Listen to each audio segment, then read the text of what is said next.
What's up, guys? Coach Gaglione here. This is another edition of our Gags Goals Updates. I'm your host, Coach Gaglione, and I've been involved with powerlifting and strength coaching for over 19 years. So, again, if this is your first time, I've been involved in powerlifting nearly 2 decades, and at this point in my career, I've kind of decided that I'm kind of like on the back nine of my own, I guess, kind of strength potential. I believe I don't really think that there's going to be a lot of room for a ton of all-time PRs unless there's like a new lift, like strict curl or something like that, for example. But I think it's really important to have a goal. I think it's really important to kind of train with purpose.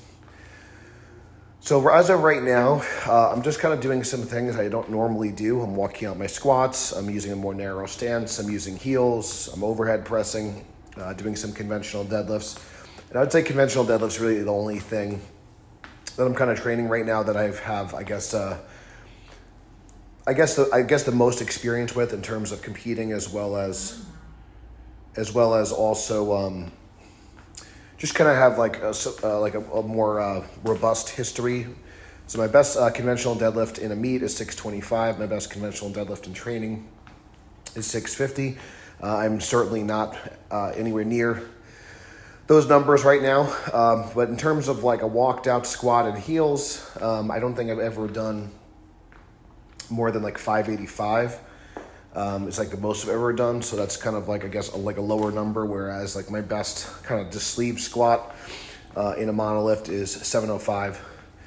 So here, and then in terms of my strict overhead press, some people just call it a press because there's different like definitions of what actually strict is. So I kind of, when I say strict press, I'm just kind of no leg drive. You can see I am trying to learn to use some layback and things like that. And sometimes it can be tough to see when you're kind of popping your hips forward, if the knees are unlocking, those sorts of things. But that's what I can kind of consider a strict press. So obviously, if the less layback that you use, essentially like more strict it'll be. So on this particular day, I just kind of worked up to a top set. You can kind of see I'm alternating squat and overhead press here with some chains. I still like to use, chains is one of my favorite tools for accommodating resistance. It's going to be heavier at the top, lighter at the bottom. You can kind of see the difference in the setup. Typically, I'll do the stronger that I am at a particular lift, I'll use, more chains. So like, for strict curl, for example, I might use anywhere from 14 to 27, 28 pounds of chains. On something like a squat, on the low end, 40, but on average, usually, for a squat or a deadlift, like usually 80 to 120. And then for a bench press, usually anywhere from 20, on average 40 pounds, but 40 to 80. Is typically like what I'll do on a bench press, and that's even like when I'm in like a bench shirt and things of that nature. So typically, that's kind of how I like to utilize chains for overload to develop more explosive power and the ability to kind of transition from the start to a lockout. As you get older, the chains are also going to be really beneficial in deloading your joints when you're in the most vulnerable position. So whether that be at the start of a press or at the bottom of a squat or a deadlift where your lower back's a little more vulnerable. So on this particular day, I just worked up to, I believe it was like a top set of 3, I believe. And then I did, maybe it was a top single and then a back down set. I forget exactly what I did, but I just wanted to kind of just get some work in. I'm not really too concerned. But again, I'm trying to build up my raw strength a little bit, especially in areas that I typically don't train. So things like my shoulders, my quads, focusing on those things a little bit more. And then I just wanted to just kind of make sure I'm at least staying generally strong just for my overall fitness and also just some of my strict curl goals, I'm about, I guess, it seems like it's further away than it is, but I'm about 12 weeks out from Mr. America. Probably after this week, at the time of this recording, I'll start to probably transition back to at least 1 day a week with the Hampton bar. That's going to be like a more traditional easy bar. That's what the contest is using. So that's going to be kind of humbling because it's going to be basically the straighter the bar, the more disadvantaged you're going to be in a curl. The bigger the bends, it's going to essentially lower the moment arm quite a bit. But I am kind of happy with, again, I'm kind of, as far as on the diet front, I lost about 20 pounds. I was, had some weigh-ins in like the 260s. I'm kind of back in like the, around 275. I did like a 2-week diet break. That was probably a little bit long, but just just kind of life stress, travel, all sorts of things. I kind of mentioned, you know, I was, and here I'm in our Long Island gym, or, you know, called Gaglione Strength HQ in Farmingdale. So it's the original location.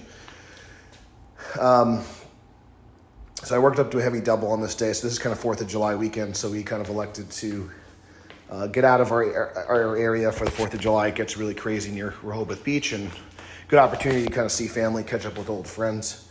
And we'll kind of see that a little bit more in like the next video. Not my favorite. I think, again, I'm a little spoiled with the KPC platform at our Milton location, but this is still a good setup. This is the setup we'll use for August of Arms when we have our strict curl contest. And again, just kind of want to get some work in. I'm doing this whole cycle kind of beltless. I'm not sure. I'll probably transition back to at least a bench belt. Afterwards, I will, you know, and I'll kind of see if I'm going to use like a regular powerlifting belt or like a bench belt that's a little bit less, I guess, I'm not sure if diameter is the right word, but I guess just a little bit like less millimeters, less thick and less tall, just to kind of have a little bit less material, but still kind of have something to kind of do. So I was having some issues with the wrist wraps here. So as you could see, so I had to kind of switch things up. But I was able to work up to around 160 pounds for a double. I believe that's probably close to the most I've ever done beltless. My beltless PR for a single is 170. So, you know, got a little out in front of me, but the first single, and then I just elected to, I think I did 3 singles. I didn't tape all of them. And then I did some seated curls. The seated curls really tear my hands up. But I do think it's a good developmental exercise for the strict curl, especially if you're doing it with the back against the wall. So I did kind of mention a little bit with the diet front. So I took a 2-week diet break. I just was kind of feeling a lot of I lost the weight very quickly. So I think I'm just going to have to kind of plan. I don't know if it's going to be every 3 weeks or every, you know, it kind of just depends on how aggressively I'm kind of cutting. I've been kind of implementing some kind of sugar fast protocols, basically some days where I'm going completely vegan and just eating mostly fruit and some simple sugars just for energy. And that's kind of worked pretty well. But again, I think, like anything, like if you're just doing, you know, even when I did like a regular kind of fasting, I wouldn't really do more than like 1 long fast a week. So I think with the sugar fasting, I may need to like limit, you know, maybe 2, maybe 3 at most. And maybe just kind of having just more days where I'm kind of just doing it intermittently. But basically what I've been doing on like a regular day, I've been having like a lean meat and a starch. But over the last like 2 weeks, there's been a couple of meals where I probably overdid the starch and overdid some of the fat content.